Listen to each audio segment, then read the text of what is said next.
چې بسم الله مستقل آیت ته الله را لېږلی دا آیت دې دپاره دی چې د دوو صورتونو په منځ کې به فرق راشي. که بعض علما وی بسم الله د هر صورت آیت دی، بعض وی دا د سورة فاتحې آیت دی، او بعض وی نه دا مستقل آیت دی، د صورت سره تعلق نشتی. نو بیا ولې په قرآن کې دی؟ د دې دپاره چې د صورت او د صورت په منځ کې فرق راشي، او دا راجح قول دی. او په دې دلیل دا دی، پرون موږ حدیث ویلو چې الله وی چې کله بنده وی الحمدلله رب العالمین، نو شروع ګوره د سورة فاتحې د الحمدلله نه وکړه. که چېرته بسم الله د سورة فاتحې آیت وی نو بیا به شروع د کوم ځای نه کولی؟ د بسم الله نه. خو داسې ونه وي چې فاذا قال العبد بسم الله الرحمن الرحیم، داسې ونه وي. او په دې باندې نور هم ډېر دلایل دي. لکه ګوره هغه حدیث کې راځي رسول صلی الله علیه وسلم وی په قرآن کې یو صورت دی 13 آیته، یو سړي دپاره سفارش وکړو تر دې چې جنت ته لاړ. هغه صورت دی وی تبارک الذي بيده الملک. ګوره 13 آیته وی. نو داسې ونه چې هغه صورت دی بسم الله الرحمن الرحیم تبارک الذي بيده الملک. صورت شروع د کوم ځای نه وکړه؟ تبارک الذي. او دلته سره دا فایده یاده کوي که نه ګوره چې بعضو مسلو کې به چا سره نښلي ناستې پالتو او سختي به نه کړي. لکه دا مسله شو، لکه اوس یو سړی دا وایي چې سوره فاتحه د هر صورت آیت، عفوا بسم الله د هر صورت آیت دی، هر صورت آیت دی. دا نو ته سره ونښلي د ویښه هغه د علماو قول اورېدلی دلایل پېش دي، بس خبره نه. ښه یو سړی دا وایي چې بسم الله د سوره فاتحې آیت دی، نو ته سره پکې نښله مه چې د ټاپې پې سختې لګی او بس ته به وایي د کفر کړی. نه، هغه د بعضو علماو قول دی او هغوی پې ښه مناسب دلایل پیش کوي. والله اعلم. زموږ خپله زړه په دې مطمئن کېږي چې بسم الله دا یو مستقل آیت دی او الله دې دپاره رالیږلی دی چې د دوو صورتونو منځ کې به فرق راشي. اوس که چېرته بسم الله نه وی نو موږ ته دا پته نه لګېده چې دا صورت په دې ځای ختمیږي او دا بل صورت دې ځای نه شروع کېږي. د هغې نه بعد الله وایي الحمد لله رب العالمین. ټول د کمال صفتونه خاص الله لره دي. رب العالمین چې پالونکی د ټول عالم دی. سبحان الله، د قرآن ابتدا د دې نه شوې ده الحمدلله. او د هغه عبادت دی چې د الله رب العزت ډېر خوښ دی. حمد د الله ویل. تاسو دا ټکي ډېر اورئ که نه؟ پلاني د الله حمد وي او حمد. حمد څه ته وایي؟ د الله دپاره اوچت صفات ثابتول. یو ګوره حمد دی، یو تسبیح ده سبحان الله چې موږ وایو، او اکثر اذکار چې وګورئ نو دا دوه پکې وي، یعنی حمد پکې وي تسبیح پکې وي. په حمد کې موږ د الله دپاره ټول اوچت صفات ثابتو، یعنی څومره چې اوچت صفات دي الله د هغې مالک دی. تسبیح کې موږ دا وایو چې څومره د نقصان صفات دي او کوم صفات چې الله پورې نه ښایي الله د هغې نه پاک دی، ځکه دا ډېر اوچت عبادتونه دي.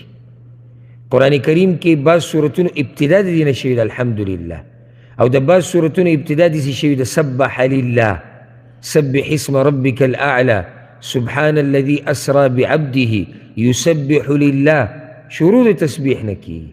نو د الله دا عبارتونه ډېر خوښ دي. د الله دا خوښه ده چې څوک د هغه شان بیان کړي، او د الله دا خوښه ده چې څوک د هغه پاکي بیان کړي. هر چې مخلوق دی نو هغه به دا نه خوښوي چې خلک د ده صفت وکړي. کوم چا کې عاجزي که نه، هغه دا نه خوښوي چې خلک د ده صفت وکړي، اگر که خلک یې کوي خو هغه دا نه خوښوي. او چې کله تا دا خبره خوښوله چې خلک ستا صفت وکړي نو زړه دې بیمار دی، علاج به وله وکړي. چې کله دې دا خوښوله او چې کله د خلکو په صفت نه کولو باندې خفه کېدې نو بیا دې زړه بیمار دی. ځکه چې اصل مقصد زمونږ هغه دا دی چې موږ د الله په نیز قیمتي شو. مخلوق زمونږ صفت کوي او که نه کوي؟ نه دي کوي صفت کوي. او نه موږ دا بندګیانې او عبادتونه دې دپاره کوو چې مخلوق یې صفت وکړي، او چې کله دې دې دپاره وکړو اعمال خو دې ټول تباه و برباد شو، خو ته بیا د شرک په یو قسم کې واقع شوې. نو الله رب العزت دا خوښوي چې د هغه صفات دې بیان شو، هغه دې لایق دی او خالق دی. خو ما او تا په څه صفت خوښوو؟ موږ څوک یو؟ که زمونږ ذات له راشي، بدن له راشي، نو دومره کمزوري یو چې تپوس یې مه کوه. که زمونږ عمل له راشي نو چاته د ښکاره کولو نه دی، والله چې شرمېږو پې. که زمونږ علم له راشي نو څه علم دی موږ سره، او که زمونږ نورو کارونو له او کارنامو له راشي نو څه به وي چې خلکو ته وایي چې تاسو به زموږ صفت وکئ. نو رب العالمین دا خوښوي چې د هغه صفت دې وشي. لنډه معنی دا ده چې ټول د کمال صفات الله دپاره ثابتول. خو ګوره دا یاده کوي چې بعض د کمال صفتونه صرف د انسانانو دپاره کمال الله دپاره نه وي، الله دپاره نقصان او عیب. لکه اوس یو سړی چې بچي پیدا کېده دا خو د کمال صفت دی. بچي پیدا کېده دا د مخلوق دپاره د کمال صفت دی، الله دپاره کمال نه دی. الله دپاره کمال دا دی چې بچی نشتی. الله دپاره کمال دا دی چې ښځه یې نشتی. الله دپاره کمال دا دی چې نه د چا نه پیدا دی، نه دې څوک پیدا دی. دا د الله دپاره کمال دی. خو زما او ستا دپاره دا عیب دی چې ښځه یې نه وي. زما او ستا دپاره عیب دی چې بچي نه کېږي. زما او ستا دپاره عیب دی چې ډوډۍ نشي خوړی. زما او ستا دپاره عیب دی چې اوبه نشي څکې. د زمونږ دپاره کمال دا دی چې موږ دا کارونه کوو او وشي. خو د الله دپاره دا کمال نه دی. نو ټول د کمال صفات چې الله د شان سره ښایي هغه تا دلته ثابت کړو. الحمدلله. او تدبر دی سفر کې به انشاءالله موږ تدبر ډېر زیات کوو قرآن کې، که الله توفیق او ژوند راکړو. سوچ کوو دې خبرې ته. شروع ته وکړه الحمدلله. الحمدلله. ولې الحمدلله د اول سر نه په دې کتاب باندې دا موږ له اجرا کړی دی. یعنې چې له الله په موږ باندې دا ورځ راوسته. زه تاسو نه دا غواړم چې دا نعمت محسوس کوئ. محسوس ګورئ الله دې ته ګورئ ضرورت نه لري چې ما ورته دلته زنګونان مات کړو کښېنو ته. الله زما او ستا دې تلاوت ته او دې تفسیر ته ضرورت نه لري. خو دا موږ خوش قسمت یو چې الله په موږ باندې دا ورځ راوسته او موږ یې د دې لایق وګڼلو، نو توفیق یې راله راکړو د بیانولو او د اورېدو. نو الحمدلله. شروع په دې الحمدلله په دې کتاب باندې دا روان کوم چې موږ وایو. په دې کتاب سره الله موږ ته حق حق ښکاره کړی دی او باطل راته باطل ښکاره کړی. الحمدلله. الحمدلله په دې چې الله رب العزت موږ ته دا کتاب را نصیب کړی دی، بې پیغمبر را لېږلی دی د وضاحت دپاره. الحمدلله. الحمدلله. ډېر خلک دې کتاب تلاوت ته نشي کېناستی، د دې ترجمې ته نشي کېناستی، د تفسیر ته نشي کېناستی، نه پې پوهېږي، نه پې عمل کوي. نو الحمدلله چې الله ماله توفیق راکړو. الحمدلله. دا خبره د زړه د کومې نه کوه، خاصې ژبې په سر یې مه کوه. یعنی تقریبا په ورځ کې چې موږ ډېر ونه وایو نو سوره فاتحه کې موږ تقریبا 40 پیرې الحمدلله وایو.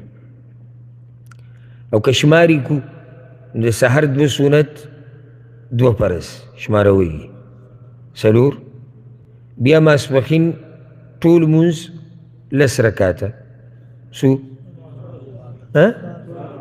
14، مازدیګر 4 18. سړی دیندار دی دغه مانځه نه مخکې دغه 4 رکعاتو هم خیال ساتي. څو شو؟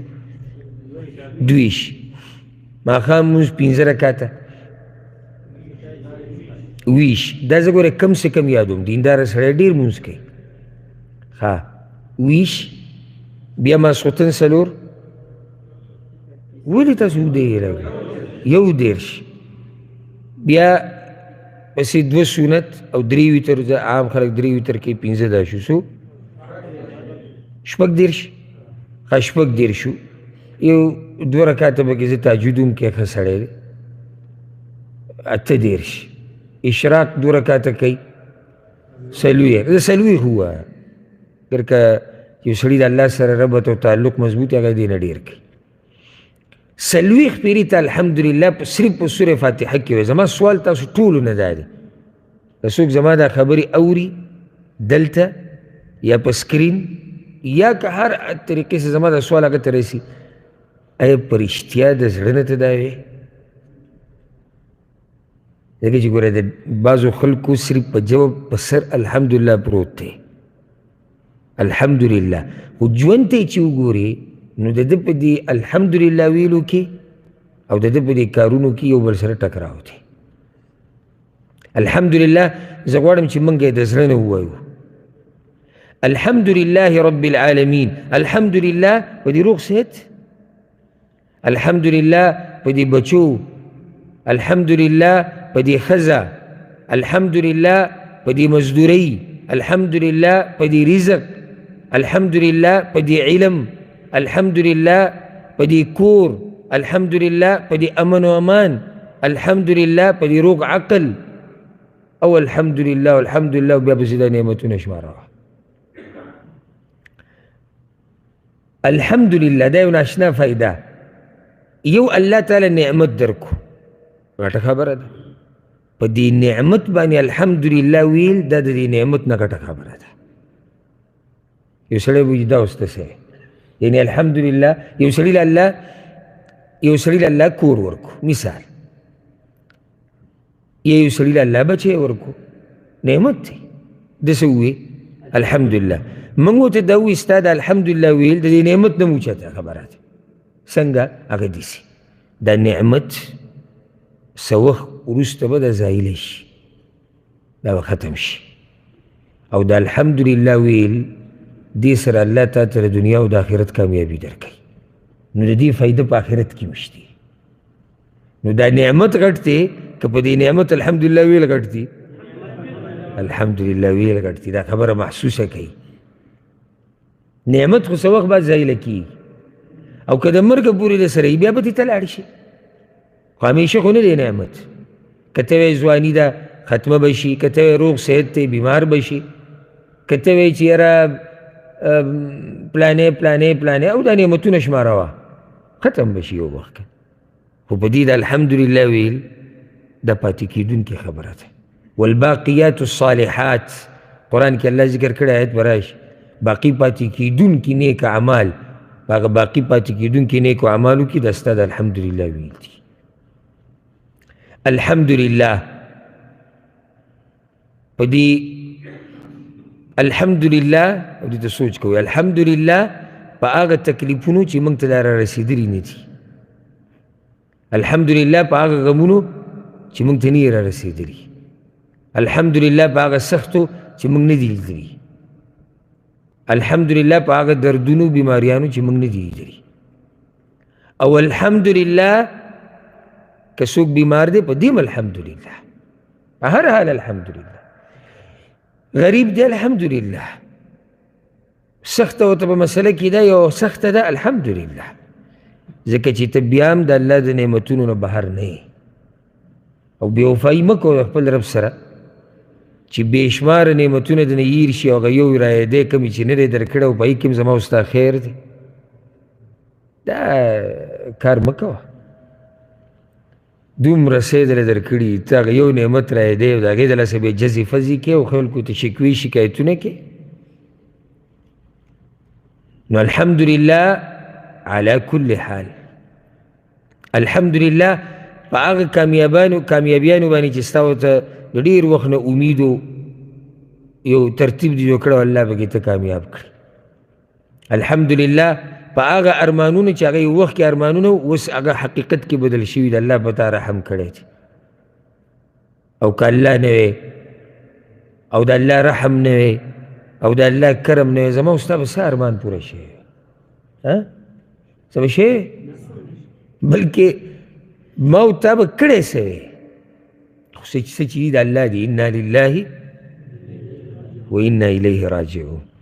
دې کال د تفسیر د دوره د ټوله زه په دې انشاءالله کوشش مې دی چې موږ د قرآن محسوس کړو یو یو کلمه، ګر که وخت به لګي او که موږ ټول عمر کینو بیا به هم حق ادا نه کړو. وګوره انا لله و انا الیه راجعون محسوسه که دا خبره چې چې زه د الله یم الله ته واپس کېږم که الله نه وی د الله رحم او توفیق نه وی زه هیڅوک نه وم.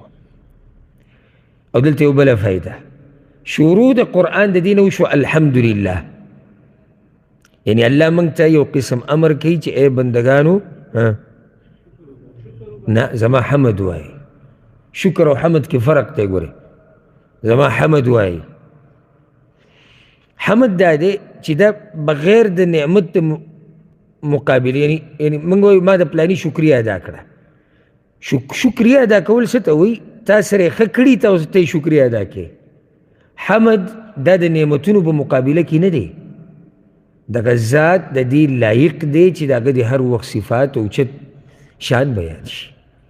پوه شوئ بېګم؟ الله موږ ته وایي حمد وایي. دا قرآن ابتدا ده او دا فایده یې ده کوي. مؤمنانو په دې داسې عمل کړی دی چې دا خبره واقع حال جوړ شوی دی، صرف په دنیا کې نه. الله د جنتیانو باره کې وایي وآخر دعواهم أن الحمد لله رب العالمين. او دا غوی به هلته په جنت کې هم دقه خبره چې الحمدلله رب العالمین. یعنی د کم وخت نه چې دی په ښه بد پوه شوی دی الحمدلله والحمدلله جنت کې قدم کېښودو هلته وایي الحمدلله رب العالمین. او بیا هغه نعمتونه الله دې موږ ته نصیب کړي. هغه بیا بل شان نعمتونه وي چې الله رب العزت چاته یعنی جنت نصیب کړي او د الله رضا او د الله دیدن. نو موږ دا ناست هم دلته دې دپاره وایو چې الله رب العزت دغه نعمتونه موږ ته نصیب کړي. الحمدلله د الله حمد چې ویلی کېږي که نه دا بله فایده یې ده. نو د الله د ذات دپاره ویلی کېږي ځکه چې ذات د هغه داسې دی چې ته به حمد وی. او کله حمد د الله ویلی کېږي ځکه چې نعمتونه ډېر راکړي دي. او کله حمد د الله ویلی کېږي ځکه چې ته د نورو نعمتونو ته امید ساتې نو ځکه وله حمد وی. او کله حمد د الله ویلی کېږي ځکه چې انسان ته یېرېږي. نو موږ حمدونه په دې اقسامو کې وایو او دا ټول په دې سوره فاتحه کې شته. ځکه تاسو ته هم قرآن د سوچ کتاب دی. که یو سړی وایي سوره فاتحه کې کوم ځای کې دي، که ما تاسو له ټیم درکړو 2 هفتې که نه نو بیا هم را پیدا نه کړي چې سوره فاتحه کې دا خبره کوم ځای کې ده او په دې اولني ایتونو کې ده. الحمدلله حمد د الله ته ووایي دا ولې د هغه د ذات دپاره ځکه چې هغه لایق د دې دی. رب العالمین ځکه چې نعمتونه یې ورکړي دي پالونکی د ټول عالم دی نو حمد د نعمتونو دپاره. الرحمن الرحیم مهربانه یې ته تې امیدونه ساتي چې را روان وخت کې به دله نور هم نعمتونه درکوي نو ځکه دوله حمد وي. مالک یوم الدین یریږي تې ځکه چې واکمن د ورځې د جزا دی نو تا وله حمد وي. نو ټولې خبرې دې کې دننه دي. الحمدلله رب العالمین. رب دا په عربی کې سید ته وایي، مالک ته وایي، مصلح ته وایي د یو شي برابرونکي ته، مربي ته وایي تربیت کوونکي ته، خالق ته وایي، معبود ته وایي چې عبادت کېږي. دا ټول دې دپاره ثابتېږي. نو که موږ وایو چې رب معنی معبود دی نو الله معبود دی. که د رب معنی خالق علی نو الله خالق دی. که ته مربي تربیت کوونکی نو الله تربیت کوونکی د ټول عالم دی، پالونکی دی. او که ته وایې چې مصلح اصلاح کوونکی دی، جوړونکی نو الله دی. که ته وایې مالک نو الله دی. نو الله پالونکی د ټول عالم دی. العالمین مختصر د دې وضاحت هغه دا دی د الله نه علاوه چې څوک هم دي د عالم دی. نو ټول مخلوقات رالو. نو که ته دلته ترجمه وکړي چې پالونکی د مخلوقاتو دی صحیح به که غلطه وایي؟ صحیح دی؟ صحیح دی. که ته وایې پالونکی د ټول عالم دی صحیح دی. ځکه چې د الله نه علاوه د عالم دی او الله د دې ټولو پالونکی دی. څه ناشنا شانې دی. ما پرون تاسو ته ووایي چې مقصد د صورت دا دی چې موږ د الله خالص بندګي وکړو. هغه نقطې له الله نه دی راغلی د بندګۍ هغې له تا ته دا خبر اول نه بیاني چې اول ما وپېژنه چې زه څوک یم نو چې زه دې وپېژندم نو ته به پخپله دا ومنې چې او دا رب د دې عبادت حقدار دی. پالونکی د ټول عالم، د څاروو، د زناورو، د پیریانو، د ماشوم، د بوډا، د مشر، د دې ټول عالم پالونکی الله رب العزت دی. ځمکه، اسمانونه، بوټي، ونې، اوبه چې څه دي په دې عالم کې الله دې پالونکی دی.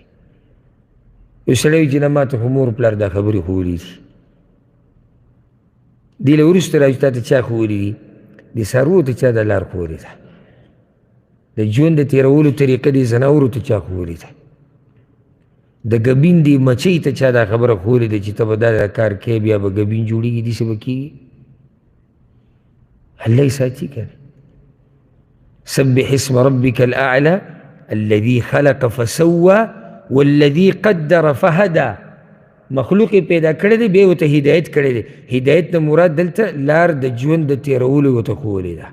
هر چا ته یې ښوولې، یا ماشوم ته هم ښوولې ده. او چې کله الله دې ماشوم ته نه ښایي که نه والله که موتی ورته وښایو. یاره وایي زموږ دا ماشوم بیمار دی، دماغي کمزوره دی، په خبره نه پوهېږي زر. ته به پې پوه کړې؟ نو کوم ځای کې دی هغه چې وایي چې نه انسان ته خو مور پلار خبره ښایي؟ ته یو وسیله یې، ته یو سبب یې. پالونکی ذات هغه څوک دی؟ هغه الله دی.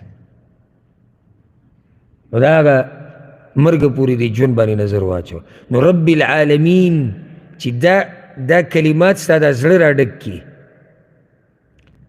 هغه رب چې هر څه د هغه دي، هغه رب چې هغه مرسته کوونکی دی، هغه رب چې هغه د سره مرسته نه کړي نو ته هېڅ نشي کولی. دغه رب العالمین دی. رب العالمین چې د هغه سره باچایي د دې کون او د کائنات ته، او چې څنګه وغواړي او کله وغواړي هغه شانې کوي. څوک دې تپوس هم نشي کولی دا کار تا ولې وکړو، او ولې دې داسې نه کوو، ولې دې داسې کوو. الله اکبر. ما تاسو ته بل ورځ وي چې څومره موږ په دې مجالسو کې کښېنو که نه نو زموږ به د خپل رب سره محبت ډېرېږي. دا موږ چې د الله نه لرې شوي یو نو هغه زموږ کوم معرفت چې د الله په باره کې دی د هغې کې کمی راغلی دی. نو چې کله موږ صحیح ونه پېژندو نو موږ ترې څه شو؟ موږ ترې لرې شو. او چې څومره یې وپېژنې دومره به نږدې شي. اوس دا خبرې چې زه بیانوم او تاسو اورئ، د دغه رب سره محبت نه ډېرېږي، هغه عظمت یې په زړونو کې نه ډېرېږي. سړی وایي چې یاره دا بندګي مې ښه ډېره کړې.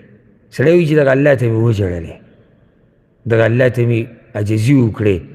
څه ناشنا رب دی، څه عظیم الشان دی. رب العالمین هغه رب چې کله یې ورکوي نو څوک یې منع کولی نه شي، او چې کله یې منع کړي څوک یې ورکولی نه شي.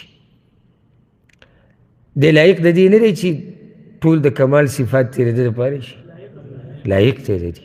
او دا یاده کوي د مخلوق په باره کې ته داسې نشي ویلی چې ټول د کمال صفات د ده لپاره دي. ولې؟ لازم په مخلوق کې څه نه څه کمی هغه شته، کائنا من کان، که هغه هر څوک وي خو څه نه څه کمی په مخلوق کې شته. نو ټول د کمال صفات صرف د چا دپاره دي؟ رب دپاره دي. نو زه تاسو ته دا وایم هذا هو الرب، دا زموږ رب دی. وما عداه مربوبون، او د دې رب نه علاوه چې څوک دي نو دغه رب یې پالي او هغه یې پالنه کوي، نو ټول هغه ته محتاج دي. او که چېرته دې قبر پرستو، دې مشرکانو او دې غلطو عقیدو والا دا قرآن صحیح ویلی سوچ یې کړی وی که نه، چېرته به دوی غیر الله ته چغې نه وي وهلې، چېرته به د غیر الله بندګي نه وکړي.